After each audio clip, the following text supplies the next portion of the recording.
इस ब्रह्मांड में हमारी औकात रेत के एक दाने के बराबर भी नहीं है। अगर हम ब्रह्मांड के संदर्भ में देखें तो हमारी पृथ्वी हो या ना हो, इससे ब्रह्मांड को कोई फर्क नहीं पड़ता।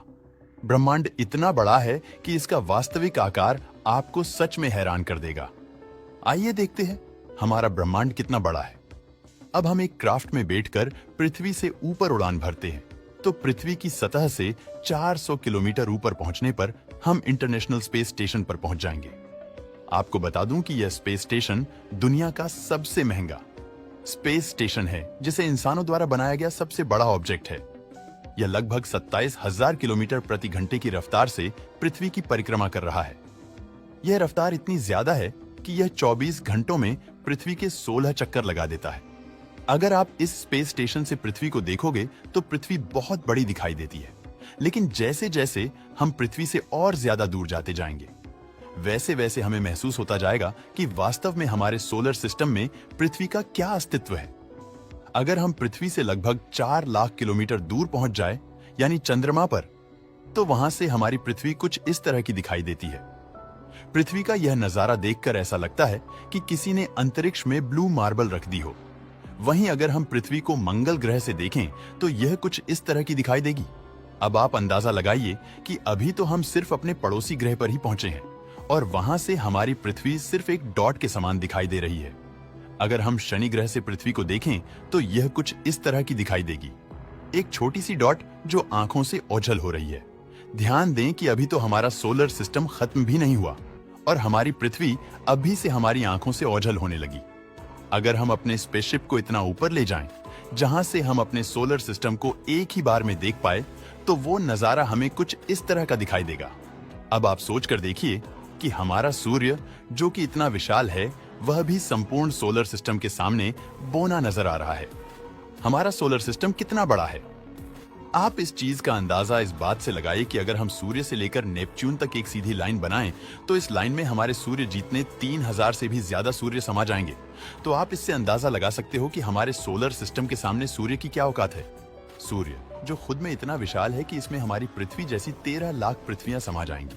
अगर आपको सूर्य का आकार बहुत बड़ा लगता है तो इससे मिलिए यह सीरियस ए स्टार, जिसका डायामीटर 25 लाख किलोमीटर है, जो हमसे 9 प्रकाश वर्ष दूर है। इससे भी बड़ा है वेगा स्टार, जिसका डायामीटर 38 लाख किलोमीटर है। अब जरा सोचकर देखिए कि इस वेगा स्टार के सामने हमारा सूर्य कितना बौना है, लेकिन भी वेगा स्टार भी बौना रह जाता है। पोलक्स स्टार के सामने इसका डायामीटर 1 करोड़ 20 लाख किलोमीटर है। अब इसके सामने हमारे सूर्य को देखो, वो कितना छोटा नजर आ रहा है, लेकिन पोलक्स भी कुछ भी नहीं। आर्कटूरस तारे के सामने इसका डायामीटर 3 करोड़ 60 लाख किलोमीटर है। ये इतना बड़ा है कि इसमें हमारे सूर्य जीतने 18,000 से भी ज्यादा सूर्य समा जाएंगे, लेकिन यह तारा भी फीका पड़ जाता है। राइजेल स्टार के सामने, जो हमसे 800 प्रकाश वर्ष दूर है, इस तारे का डायमीटर लगभग 10 करोड़ किलोमीटर है, लेकिन बीटल जूस के सामने राइजेल भी फीका पड़ जाता है। इसका डायमीटर 130 करोड़ किलोमीटर है। ये तारा इतना बड़ा है कि अगर इसे हम अपने सोलर सिस्टम में सूर्य की जगह पर रख दें, तो ये मंगल ग्रह के बाद मौजूद एस्टेरॉयड बेल्ट तक की जगह को घेर लेगा। वास्तव में इसका आकार हैरान करने वाला है, लेकिन बीटल जूस से भी बड़ा है।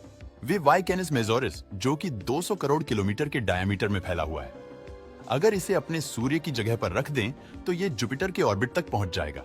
ये तारा इतना बड़ा है कि आप इस बात का अंदाजा इस चीज से लगा सकते हो कि अगर प्रकाश इसके एक छोर से चलना शुरू करें तो इसके दूसरे छोर तक पहुंचने में प्रकाश को भी 6 घंटों का समय लगेगा। लेकिन अगर बात करें सूर्य की, तो सूर्य के एक छोर से दूसरे छोर तक प्रकाश महज 14 सेकंड्स में ही पहुंच जाएगा। लेकिन इससे भी बड़ा तारा है यूआई स्कूटी, जो कि 240 करोड़ किलोमीटर के डायमीटर में फैला है। ये इतना बड़ा है कि इसमें 65 लाख बिलियन पृथ्वियां समा सकती हैं। अगर इससे हम अपने सूर्य की तुलना करें तो हमारा सूर्य इसके सामने आपको कुछ इस तरह का दिखाई देगा। एक छोटी सी डॉट के समान इसके सामने हमारे सूर्य की ये औकात है, तो आप पृथ्वी की औकात तो भूल ही जाइए, और इसके सामने पृथ्वी पर मौजूद आप और मैं, हमारी क्या औकात। लेकिन यूआई स्कूटी भी बौना रह जाता है स्टीफनसन 218 के सामने, और ये ब्रह्मांड का अभी तक का सबसे बड़ा तारा है, जो कि 300 करोड़ किलोमीटर के डायमीटर में फैला हुआ है। अगर ये हमारे सौर मंडल में सूर्य की जगह पर होता तो ये सैटर्न के ऑर्बिट को भी पार कर जाता। इस तारे का आकार वास्तव में विचलित कर देने वाला है, और इसके सामने हमारे सूर्य की क्या औकात है, इसका अंदाजा आप खुद ही लगा सकते हो। लेकिन ये तारा भी ब्रह्मांड के सामने एक रेत के कण से भी छोटा है। अभी तक हमने जो देखा वो तो महज एक ट्रेलर था, असली पिक्चर तो अब शुरू होगी। अगर ब्रह्मांड की अन्य बड़ी संरचनाओं की बात करें तो वो इतनी बड़ी है कि उनकी लंबाई चौड़ाई को हम किलोमीटर में तो माप भी नहीं सकते। उनको मापने के लिए हमें कॉस्मिक स्केल का उपयोग करना पड़ेगा। कॉस्मिक स्केल पर हम चीजों को प्रकाश वर्ष में मापते हैं। ये है हेलिक्स नेबुला, जो कि 5 प्रकाश वर्ष में फैला हुआ है। आपको बता दूं कि एक नेबुला तारों का घर होता है, मतलब नेबुला के अंदर कई तारों का जन्म होता है। ये हेलिक्स नेबुला इतना बड़ा है कि प्रकाश को इसके एक छोर से दूसरे छोर तक पहुंचने में 5 सालों का वक्त लगेगा। ये नेबुला देखने में एक आंख की तरह दिखाई देता है, इस वजह से इसे आई ऑफ गॉड भी बोला जाता है। और यह ओरियन नेबुला जो 24 प्रकाश वर्ष में फैला है, और यह है ओमेगा सेंटोरी ग्लोबुलर क्लस्टर, जो कि 150 प्रकाश वर्ष में फैला हुआ है। इस एक क्लस्टर के अंदर अरबों विशालकाय तारे भरे हुए हैं और हमारी मिल्की वे गैलेक्सी ऐसे करोड़ों क्लस्टर्स से भरी हुई है। अब आप इस चीज का अंदाजा लगाइए कि जिस गैलेक्सी में इतने विशालकाय करोड़ों ग्लोबुलर क्लस्टर भरे पड़े हैं, वो गैलेक्सी खुद में कितनी बड़ी होगी। ये है हमारी मिल्की वे गैलेक्सी, जिसे मंदाकिनी आकाश गंगा भी बोला जाता है। ये आकाश गंगा 1 लाख प्रकाश वर्ष में फैली हुई है, मतलब प्रकाश को इसके एक छोर से दूसरे छोर तक पहुंचने में 1 लाख सालों का वक्त लगेगा। ये आकाश गंगा अरबों विशालकाय तारों से भरी पड़ी है। इसके आकार का अंदाजा आप इस बात से लगाइए कि हमारे गैलेक्सी में हम यहाँ पर रहते हैं और रात के आसमान में हम जितने भी तारों को देख पाते हैं वो सब इस छोटे से पैच के तारे हैं। अब आप अंदाजा लगाइए कि कितनी विशालकाय है हमारी मिल्की वे गैलेक्सी। अब इतनी विशालकाय गैलेक्सी में से हमारा सूर्य या हमारी पृथ्वी खत्म हो जाए तो क्या इससे मिल्की वे गैलेक्सी को कोई फर्क पड़ेगा? आप सोचकर देखिए कि ब्रह्मांड की विशालता के सामने हमारा क्या अस्तित्व है। दोस्तों, वीडियो पसंद आया हो तो लाइक और शेयर करें।